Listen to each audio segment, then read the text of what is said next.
Big fight ವಿಶೇಷ ಮತ್ತೆ ಮುಂದುವರಿಸ್ತಾ ಇದ್ದೀರಿ. ವೆಂಕಟೇಶ್ ನಾಯಕ್ ಸರ್, ಒಂದು ಪ್ರಶ್ನೆ ಇತ್ತು. ಭಾರತದ ಮೇಲೆ ಹಿಂದೆಲ್ಲ ಉಗ್ರಗಾಮಿ ದಾಳಿಗಳಾದಾಗ ಪಾಕಿಸ್ತಾನವನ್ನ ದ್ವೀಪ ಮಾಡುವಲ್ಲಿ, ಅಂತಾರಾಷ್ಟ್ರೀಯ ಸಮುದಾಯದ ಕಡೆಯಿಂದ ಪಾಕಿಸ್ತಾನಕ್ಕೆ ಛೀಮಾರಿ ಹಾಕಿಸುವಲ್ಲಿ, ಒಂದು ಮೂಲೆ ಗುಂಪು ಮಾಡುವಲ್ಲಿ ಅಥವಾ ಅವ್ರನ್ನ ಕಾರ್ನರ್ ಮಾಡುವಲ್ಲಿ ಭಾರತ ಯಶಸ್ವಿಯಾಗಿದ್ದು ಸುಳ್ಳಲ್ಲ. ಬಟ್ ಆಪರೇಷನ್ ಸಿಂಧೂರ ಆಯಿತು, ಇದೇ ಪಾಕಿಸ್ತಾನ ಮೇಲೆ ಅಂತಾರಾಷ್ಟ್ರೀಯ ಒತ್ತಡ ತರಬೇಕು ಅಂತೇಳಿ ಭಾರತ ಅನೇಕ ಪ್ರಯತ್ನಗಳನ್ನು ಪಟ್ಟ ಹೊರತಾಗಿಯೂ ಕೂಡ ಆಸಿ ಮುನೀರ್ ಕೂರಿಸ್ಕೊಂಡು, ಶಹಬಾಜ್ ಶರೀಫ್ ಕೂರಿಸ್ಕೊಂಡು, ಈಜಿಪ್ಟ್ ಇವ್ರ ಜೊತೆ ಎಲ್ಲ ಸೇರಿಕೊಂಡು ಇವತ್ತು ಅಮೆರಿಕದ ಅಧ್ಯಕ್ಷ ಮಾತಾಡಿ ಇರಾನ್ ಅಂತ ಮಧ್ಯಪ್ರಾಚ್ಯದ ಅತಿ ದೊಡ್ಡ ಶಕ್ತಿಯ ಮುಂದೆ ಒಂದು ಸೀಸ್ ಫೈರ್ ಘೋಷಣೆ ಮಾಡ್ತಾರೆ ಅಂತ ಹೇಳಿದ್ರೆ ಪಾಕಿಸ್ತಾನ ಇಷ್ಟೊಂದು ಪವರ್ಫುಲ್ಲ.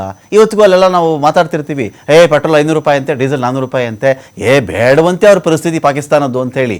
ಬಟ್ ಅಂತಾರಾಷ್ಟ್ರೀಯ ಸಮುದಾಯಗಳ ಎದುರುಗಡೆ ಖಾಲಿ ಮಡಕೆ ಇರಬಹುದು ಪಾಕಿಸ್ತಾನ, ಬಟ್ ಅಂತಾರಾಷ್ಟ್ರೀಯ ಸಮುದಾಯದ ಎದುರುಗಡೆ ಸಾರಿ ಹೇಳ್ತಾರೆ, ಟ್ರುತ್ ಸೋಷಿಯಲ್ ಮೀಡಿಯಾ ಬಂದ್ಬಿಟ್ಟಿದೆ ಸರ್, ಇಂತಿಂಥವ್ರು ಹೆಲ್ಪ್ ಮಾಡಿದ್ರು, ನನಗೆ ಮಾತುಕತೆಗೆ ಹೆಲ್ಪ್ ಮಾಡಿದ್ರು ಅಂತ ಹೇಳಿ ಡೊನಾಲ್ಡ್ ಟ್ರಂಪ್ ಬರೆದು ಬಿಟ್ಟಿದ್ದಾರೆ. ಅಂದ್ರೆ ಪಾಕಿಸ್ತಾನ ಏನಾಗ್ತಾ ಇದೆ, ಇಂಡಿಯಾ ಏನಾಗ್ತಾ ಇದೆ ಇಲ್ಲಿ ಅಂತ. ಕರೆಕ್ಟ್. ಇದು ಏನಂತಂದ್ರೆ ಪಾಕಿಸ್ತಾನಿಗೆ ಒಂದು ಬಂಪರ್ ಲಾಟರಿ ಹೊಡೆದಂಗ ಆಗ್ಬಿಟ್ಟಿದೆ ಈಗ ಈ ಒಂದು ಸಿಚುವೇಶನ್ ದಲ್ಲಿ.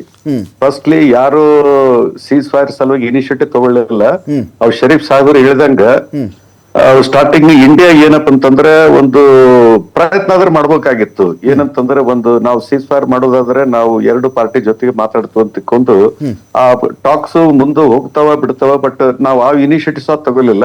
ಸೊ ಆ ಗ್ಯಾಪ್ ನಲ್ಲಿ ಈಗ ಪಾಕಿಸ್ತಾನ ಏನಂತಂದ್ರೆ ಒಂದು ಇನಿಷಿಯೇಟಿವ್ ತಗೊಂಡಿದೆ. ಮತ್ತೆ ಅವ್ರದ್ದು ಟ್ವೀಟ್ ನೋಡಿದ್ರೆ ಅಮೆರಿಕದ್ದು his excellency Shehbaz Sharif, his excellency field marshal Munir ಅಂತ ತಿಳ್ಕೊಂಡು, ಅಂದ್ರ ಇವನು ಕಳ್ಳ ಅವನು ಕಳ್ಳ ಟ್ರಂಪ್ ಕಳ್ಳ. ಈ ಇರಾನ್ ಬಹಳ ಕೇರ್ಫುಲ್ ಆಗಿರ್ಬೇಕು, ಈ ಎಲ್ಲ ಕಳ್ಳರು ಸೇರಿ ಮತ್ತೆ ಬ್ಯಾಕ್ ಸ್ಟಾಪ್ ಬಗ್ಗೆ ಏನ್ ಮಾಡ್ತಾರ ಅಂತ ತಿಳ್ಕೊಂಡು.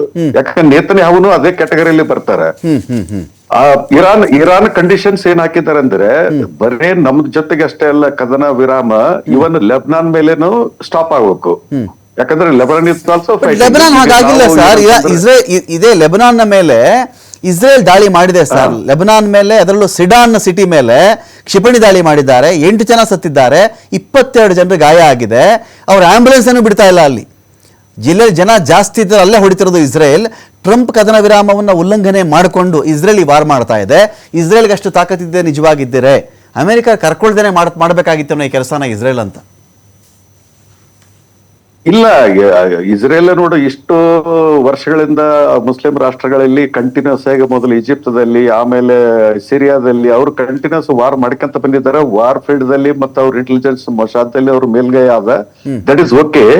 ಬಟ್ ಇರಾನ್ ಟೆಸ್ಟ್ ಮಾಡಿದ್ದಿಲ್ಲ. ಬರೀ ಇಂಡಿಪೆಂಡೆಂಟ್ಲಿ ಇರಾನ್ ವರ್ಸಸ್ ಇಸ್ರೇಲ್ ಆಗಿದ್ರೆ ಇರಾನ್ ಡೆಫಿನೆಟ್ಲಿ ಇಸ್ರೇಲ್ ಮಣಗಿಸ್ತಿತ್ತು. ಬಟ್ ಅವ್ರು ಏನಂತಂದ್ರೆ ಯುದ್ಧಕ್ಕ ಅಮೆರಿಕನ್ದು ಸ್ಟಾರ್ಟ್ ಡೇ 1 ಅವ್ರು ಇನ್ವಾಲ್ವ್ಮೆಂಟ್ ಮಾಡ್ಕೊಂಡ್ಬಿಟ್ರು. ಇನ್ವಾಲ್ವ್ಮೆಂಟ್ ಮಾಡ್ಕೊಂಡು ಈಗ ಅಮೆರಿಕಗೆ ಸೈನ್ಯದಿಗೆ ಮತ್ತೆ ಅಲ್ಲಿರ್ತಕ್ಕಂಥ ದೊಡ್ಡ ದೊಡ್ಡ ಚಿಂತಕರು ಅದೇನಂತಾರಂದ್ರೆ what are we fighting for, ನಮ್ದು ಏನು ಪರ್ಪಸ್ ಇದೆ ಫೈಟ್ ಮಾಡಕ, ನಮ್ಗೆ ಏನು ಹೋಗಿತ್ತು, ನಾವು ಇನ್ನೊಬ್ಬರ ದೇಶದ ಸಲುವಾಗಿ ನಾವು ಫೈಟ್ ಮಾಡಿ ನಮ್ಮ ಪ್ರಾಣ ಮತ್ತೆ ನಮ್ದು ಎಕನಾಮಿ ಹಾಳು ಮಾಡಕೈತಿ. ತುಂಬಾ ದೊಡ್ಡ ಮನುಷ್ಯರು ಕೆಲವೊಂದು ಮಾತು ಹೇಳ್ತಾರೆ ಸರ್. ತುಂಬಾ ದೊಡ್ಡ ಮನುಷ್ಯರು ಚೂಸ್ ಯುವರ್ ಬ್ಯಾಟಲ್ ಫಸ್ಟ್ ಅಂತ ಹೇಳಿ ಪ್ರತಿ ಒಬ್ಬ ಮನುಷ್ಯನ ಪರ್ಸನಲ್ ವಿಚಾರಕ್ಕೂ ಹೇಳ್ತಾರೆ, ದೇಶಗಳ ವಿಚಾರಕ್ಕೂ ಹೇಳ್ತಾರೆ. ಯಾವ ಯುದ್ಧ ನಿನಗೆ ವೈಯಕ್ತಿಕವಾಗಿ ನಿನಗೆ ಬೇಕು, ಆ ಯುದ್ಧದ ಕಡೆ ನೀನು ಫೋಕಸ್ ಮಾಡು ಅಂತ. ದಾರಿಲಿ ಹೋಗ್ತಾ 10 ಜನ ಮಾತಾಡ್ತಾರೆ ಸರ್. 10 ಜನದ ಮೇಲೆ ನಾನು ಗಲಾಟೆ ಮಾಡ್ಕೊಂಡು ಹೋದ್ರೆ ನಾನು ಗುರಿನೇ ಮುಟ್ಟಕ್ಕಾಗಲ್ಲ. ನಿನಗೆ ಯಾವ ವಾರ್ ಬೇಕು, ಯಾವ ಬ್ಯಾಟಲ್ ಬೇಕು ಅದನ್ನ ಚೂಸ್ ಮಾಡ್ಕೋ ಅಂತ. ಅಮೆರಿಕಕ್ಕೆ ಈ ತರದ್ದೇ ಬ್ಯಾಟಲ್ ಯಾವುದು, ನನಗೆ ಏನಕ್ಕೆ ಬೇಕಾಗಿದೆ, ಏನ್ ವಿಷಯ ಇದು, ನನ್ನ ಮರ್ಯಾದೆ ಹೋಗುತ್ತೆ ಸೋತ್ರೆ, ಆ ಪರಿಜ್ಞಾನ ಇಲ್ಲದೆ ಇಳಿದು ಬಿಡ್ತಾ ಇದ್ದಕ್ಕಿದ್ದಕ್ಕೆ ಅಂತ. ಇದು ಏನಪ್ಪಾ ಅಂದ್ರೆ ಪ್ರಾಪರ್ ಪ್ಲಾನಿಂಗ್ ಆಗಿ ಕಂಟಿಜೆನ್ಸಿ ಪ್ಲಾನ್ ಇರ್ಲಾರ್ದ, ಪ್ಲಾನ್ ಬಿ ಇರ್ಲಾರ್ದ ಇವರು ದೇ ವೆಂಟ್ ಇನ್ ಅ ಹರಿ. ಅದು ಹಂಗ್ ನೋಡಿದ್ರೆ ಡೊನಾಲ್ಡ್ ಟ್ರಂಪ್ ಈ fell into the trap of Netanyahu ಈ ಯುದ್ಧಕ್ಕೆ ಜಾಯ್ನ್ ಆದ ಸಲುವಾಗಿ. ಆಮೇಲೆ ಅಲ್ಲಿ ಟ್ರಂಪ್ ನ ಅಡ್ವೈಸರ್ಸ್ ಏನಿದಾರಲ್ಲ, ಇವ್ರು ಏನಂತಂದ್ರೆ ಟ್ರಂಪ್ ಇಸ್ ಅರೋಗೆನ್ಸ್ ಇದೆ. ಅರೋಗೆನ್ಸ್ ಏನಂತಂದ್ರೆ ಯಾರು ಕರೆಕ್ಟ್ ಆಗಿ ಅಡ್ವೈಸ್ ಕೊಡಕ್ ಹೋಗ್ತಾರ ಅವ್ರದ್ದು ನೆಗ್ಲೆಕ್ಟ್ ಮಾಡಿ ಶಟ್ ಅಪ್ ಕಾಲ್ ಕೊಟ್ಬಿಡ್ತಾರೆ. ನಿಮ್ದು ಪೆಂಟಗಾನ್, ನಿಮ್ದೇ ಒಂದು ಇಂಟೆಲಿಜೆನ್ಸ್ ರಿಪೋರ್ಟ್, ಮತ್ತೆ ಏನಂತಂದ್ರೆ ನಿಮ್ದು ಕೆಂಟ್ ಅಂತಕ್ಕೊಂದು ಆಂಟಿ ಟೆರರಿಸಂ ಚೀಫ್, ಇವರೆಲ್ಲ ಅಡ್ವೈಸ್ ಕೊಡ್ತಿರ್ತಾರೆ. ಅಂದ್ರೆ ಅವರೆಲ್ಲ ಸ್ಟಡಿ ಮಾಡಿ ಅಡ್ವೈಸ್ ಕೊಡ್ತಿರ್ತಾರೆ. ಅಂದ್ರೆ ಎಲ್ಲಿವರೆಗೆ ಬಂತಂದ್ರೆ 8 ಜನರಲ್ಸ್ ನೀವು ಸ್ಯಾಕ್ ಮಾಡತಕ್ಕಂತ ರೆಸಿಗ್ನೇಷನ್ ಆ ಲೆವೆಲ್ ಬಂದ ನಂತರ nothing is working. US military regime changed sir. US military regime changed. Donald trapped sir ಇಲ್ಲಿ. ಡೊನಾಲ್ಡ್ ಟ್ರಾಪ್ಡ್ ಇಲ್ಲಿ. ಹೌದೌದು.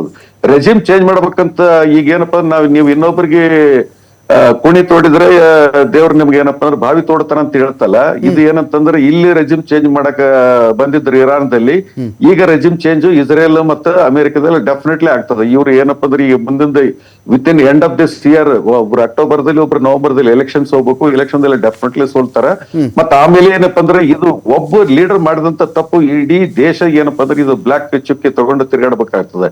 ಯಾಕಂದ್ರೆ ಅಮೆರಿಕದ ವರ್ಚಸ್ ಏನತ್ತಂತಂದ್ರೆ ಒಂದು ಸೂಪರ್ ಪವರ್ ಅಂತ ಇತ್ತಲ್ಲ, ಅದಕ್ಕೆ ಏನಪ್ಪಾ ಅಂದ್ರೆ ಬಹಳಷ್ಟು